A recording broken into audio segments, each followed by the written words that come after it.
வணக்கம் ஃப்ரெண்ட்ஸ். இந்த வீக்கில் என்னென்ன டாபிக் கவர் பண்ணலாம் அப்படிங்கிறதுக்காக தான் இந்த வீடியோ. இது ஜஸ்ட் இன்ட்ரடக்ஷனுக்காக. இந்த வாரத்தில் பார்த்தோம் அப்படின்னா இன்னிலேருந்து வச்சுக்கலாம். மண்டேலேருந்து சாட்டர்டே வரைக்கும் பார்க்கலாம். நம்ம சண்டே ரிவிஷனை பார்க்கலாம். ஸோ நம்மளோட ஸ்டடீஸ் அப்படிங்கிறது மண்டேலேருந்து சாட்டர்டே வரைக்கும் கண்டினியூவாக நம்ம ஸ்டடி பண்ண போகிறோம். அது நம்மளோட டைமிங்கை பொறுத்து நம்மளோட படிக்கிறது அப்படிங்கிறது மாறும். ஒவ்வொருத்தருக்கும் வீட்டில் சுச்சுவேஷன் எப்படியோ அந்த மாதிரி தான். டெய்லி ஒரு டாபிக், அது போக டெய்லியும் தமிழ் படிக்க போகிறோம். மேக்ஸும் கண்டினியூவாக தமிழ் பார்க்க போகிறோம். அதாவது தமிழும் டெய்லியும் படிக்கணும், மேக்ஸும் டெய்லியும் படிக்கணும். அதுபோக ஜிகேயில் ஏதாவது ஒரு யூனிட், இப்போ ஹிஸ்ட்ரினா ஹிஸ்ட்ரி, பாலிட்டினா பாலிட்டி, இல்லை ஐஎன்எம்னா ஒரு யூனிட் எடுத்தோம் அப்படின்னா அதை நம்ம முடிச்சுட்டு அதுக்கப்புறம் இன்னொரு யூனிட் போக போகிறோம். ஸோ இப்போ எப்படி அப்படின்னா ஹிஸ்ட்ரி எடுக்க போகிறோம். ஹிஸ்ட்ரி அப்படிங்கும்போது ஆசியன் ஹிஸ்ட்ரி மட்டும் கிடையாது, ஓவரால் ஹிஸ்ட்ரி நம்ம முடிச்சுட்டு தான் அடுத்தது போவோம். ஐஎன்எம் எல்லாமே சேர்ந்து தான். ஸோ அது 10 மார்க் வருது, 10 மார்க் தானே அப்படின்னு பண்ண முடியாது. அந்த பேஸ் பண்ணி தான் இப்போ ஐஎன்எம்மை பேஸ் பண்ணி தமிழ்நாட்டில் ரிலேட்டடாக கொஷின்ஸ் நிறையா வருது. ஸோ இது ரொம்ப பேசிக். அதாவது உப்பு சத்தியாகிரகம் நடந்துச்சு அப்படின்னா அது எதனால எப்போ தொடங்குச்சு அப்படின்னா தான் தமிழ்நாட்டில் யார் நடத்துனாங்க அப்படின்னு தெரியும். நம்மளுக்கு பேசிக்கே தெரியாத போது நம்ம ஓரலாக மனப்பாடம் அப்படின்னு போகக்கூடாது, அண்டர்ஸ்டாண்டிங் தெரிஞ்சுக்கணும். அதுக்காக தான் நம்ம ஹிஸ்ட்ரியை பார்க்குறோம். ஓகேங்களா? ஃபஸ்ட்டு ஹிஸ்ட்ரி முடிப்போம், அதுக்கப்புறம் ஒவ்வொன்றா படிக்கலாம். இந்த வாரத்துக்காக அப்படின்னா ரெஃபரன்ஸ் புக், இப்போ ஒவ்வொரு டாபிக் படிக்கிறோம் அப்படின்னா அதுக்கு ரெஃபரன்ஸ் நம்ம வேறு எதுவுமே யூஸ் பண்ண போகிறதில்ல. டெக்ஸ்ட் புக் மட்டும்தான் நம்ம யூஸ் பண்ணுறோம். தமிழுக்கு அதுவே போதும். ஸ்கூல் புக்கே தமிழுக்கு போதும். அதுபோக சில டாப்பிக்கு மட்டும்தான் பல்கலைக்கழகம், அது சில புக்குக்கு மட்டும் தமிழ் இணைய பல்கலைக்கழக வெப்சைட்லேருந்து கொஷின்ஸ் கேட்டிருக்காங்க. அது இப்போ ரீசெண்டாக இந்த இயரில் தான் அப்படி கொஷின்ஸ் போயிருக்கு. அது இலக்கணம் பேஸ் பண்ணி கொஸ்டின்ஸ் தான் தமிழ் இணைய பல்கலைக்கழகத்திலேருந்து கிடைக்கிற புக்கில் இருக்கிற கொஸ்டின்ஸுக்கு போயிருக்காங்க. இலக்கணத்தில் இருக்கிற கொஸ்டின்ஸ் தான்.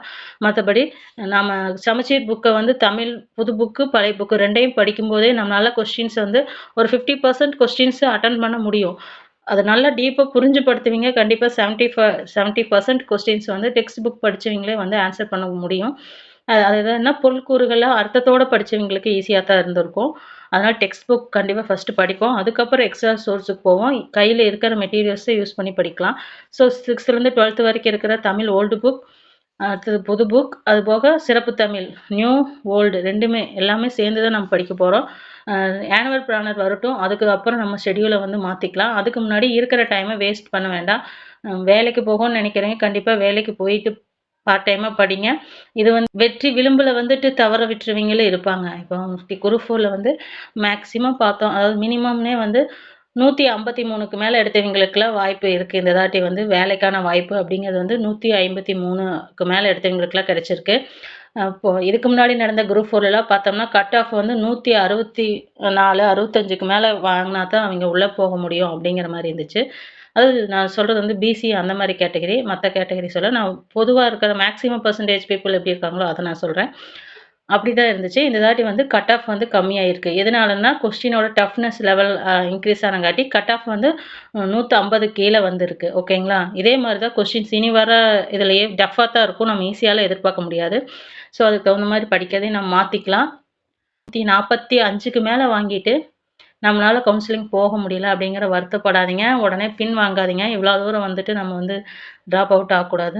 மறுபடியும் இன்னும் ஒரு 1 இயர் தானே, நம்ம 1 இயர் கொஞ்சம் முயற்சி செஞ்சு, கஷ்டமாக தான் இருக்கும் சுச்சுவேஷன் எல்லாமே, அதுக்காக முயற்சி இல்லை ஏதோ ஒன்று வேலையை பார்ட் டைமில் பார்த்துட்டும் கூட படிங்க. ஏன்னா எல்லாத்தோட சுச்சுவேஷன் வெவ்வேறு மாதிரி இருக்கும். யாரையுமே யாரும் அட்வைஸ் பண்ணவும் முடியாது. அவங்க சுச்சுவேஷன் அவங்களுக்கு தான் தெரியும். ஸோ உங்கள் சுச்சுவேஷன் எப்படியோ அது மாதிரி பார்த்து பண்ணுங்கள். இதுக்கான ரெஃபரன்ஸ் புக் அப்படிங்கிறது 11லேருந்து 12th வரைக்கும் இருக்கிற பழசு புதுசு தமிழ் புக்குகள் தான். அது போக சிறப்பு தமிழ் புதுசும் படிக்கணும், பழசும் படிக்கணும். அதாவது புது புக்கும் படிக்கணும், பழைய புக்கும் படிக்கணும், சிறப்பு தமிழும். அடுத்து பார்த்தோன்னா தேவிராவோட தமிழ் தகவல் களஞ்சியம், அந்த புக்கை கண்டிப்பாக வாங்கி வச்சுக்கோங்க. அது எக்ஸ்ட்ரா பாயிண்ட் அப்படிங்கிறது அந்த தேவிராவோட தமிழ் தகவல் களஞ்சியம் புக்கில் இருக்குது. அடுத்து பார்த்தோம் அப்படின்னா 6th, இப்போ இது தமிழ் புக்குக்கு இந்த வாரத்துக்கு இது மட்டும்தான் நம்ம பார்ப்போம். புக்கு இல்லைனாலும் ஓகே தான், நான் அதை கம்பைன் பண்ணினாலும் ஓகே தான். அதில் இருக்கிற டீட்டெயில்ஸ் எல்லாம் கம்பைன் பண்ணி தான் வீடியோவை போடுவேன், அதனால் பார்த்துக்கலாம். அடுத்து பார்த்தோம் அப்படின்னா ஹிஸ்ட்ரிக்கு 6th, 7th, 9th சோசியல் புக்கில் இருக்கிற அந்த ஹிஸ்ட்ரி பார்ட்லேயும், அது போல் 11th ஹிஸ்ட்ரி, ஆசியன் ஹிஸ்ட்ரி எல்லாமே 11th ஹிஸ்ட்ரியில் தான் இருக்குது. 12th history book model history தான் இருக்குது. ஸோ ஆசியன் ஹிஸ்ட்ரி போகும்போது நம்ம 11th புக்கு படித்தாவே போதும். அதுபோக எக்ஸ்ட்ரா ஸ்டாண்டர்ட் புக் அப்படின்னு பார்த்தோம்னா பண்டைய கால இந்திய வரலாறு வெங்கடேஷன் புக் இருக்குல்லங்க, அது வேணும். அது இருந்தால் படிங்க, இல்லைனாலும் அதுக்கான டீட்டெயில்ஸை நான் வீடியோவில் இன்க்ளூட் பண்ணி தான் போடுவேன். புக்கில் இல்லாத எக்ஸ்ட்ரா பாயிண்ட் அப்படிங்கிறது ஸ்டாண்டர்ட் புக்கில் இருக்கிறது தான்.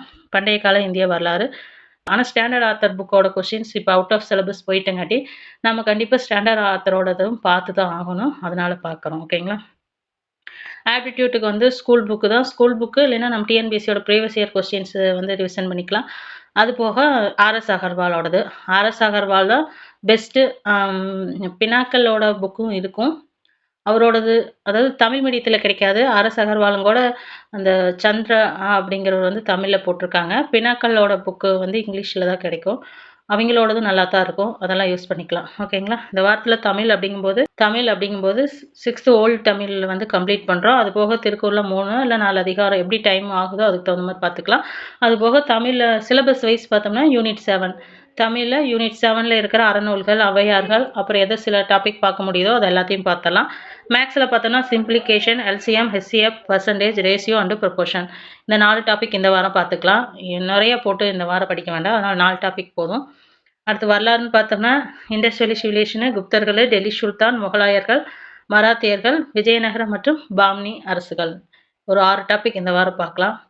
எக்ஸ்ட்ரா படித்தா நல்லது தான். பட் வந்து படிக்கிறத தெளிவாக படிச்சுக்கலாம். அதுக்காக தான். ஏன்னா நிறைய போட்டு படிப்போம் அப்படின்னா ஓகே படிக்கலாம். ஒரே நாளில் கூட இது எல்லா டாப்பிக்கையும் நம்மளால் ரீட் பண்ண முடியும். ரீட் பண்ணுறது பெரிய விஷயமே இல்லை. அந்த டாப்பிக்லேருந்து கொஷின் கேட்டால் நம்ம ஆன்சர் பண்ணணும். ஸோ மெதுவாகவே போகலாம். டைம் இருக்குது. நம்மளுக்கு இன்னும் ஆனுவல் பிளானர் விடல. ஸோ அது வரைக்கும் வந்து டைமை வேஸ்ட் பண்ணக்கூடாது அப்படிங்கிறதுக்காக தான் இது. ஓகேங்களா? ஓகே அடுத்து வந்து ஹிஸ்ட்ரி ரிலேட்டடாக வீடியோ போடுறேன். ஓகே.